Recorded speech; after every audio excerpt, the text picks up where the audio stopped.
Furti, aggressioni, anche Vittorio Veneto nel mirino di ladri che hanno preso di mira nell'ultima settimana diverse attività, ultimo di una serie di razzie in città, lo storico caffè commercio a Serravalle, dove all'alba di domenica un malvivente immortalato dalle telecamere è entrato forzando la porta ed ha rubato il fondo cassa, tra denaro e danni alcune migliaia di euro. Qualche ora prima, davanti al King Pub in via De Marchi, era scoppiata una rissa tra i balordi che stazionano ormai da tempo sulle panchine dell'area verde lungo il Meschio ed alcuni avventori del locale. Una decina le persone coinvolte. A sedare gli animi sono intervenuti i carabinieri. Esasperato il titolare, che lamenta un calo del lavoro proprio a causa della situazione che si è venuta a creare. La sindaca Mirella Baliana si sta adoperando per cercare una soluzione. E qui siamo di fronte a dei ragazzi che hanno alle spalle, insomma, un passato con grosse problematiche, e quindi noi cercheremo anche di fare intervenire per quanto possibile i nostri servizi sociali, che già in parte lo stanno facendo,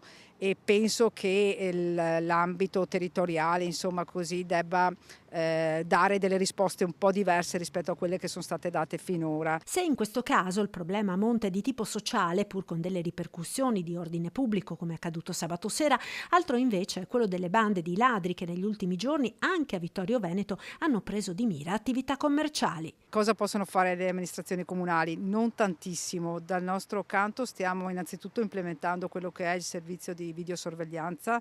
Abbiamo stanziato più di 400.000 euro per implementare appunto l'impianto di videosorveglianza e di lettura targhe. Questo può essere un deterrente per coloro che, per i malintenzionati.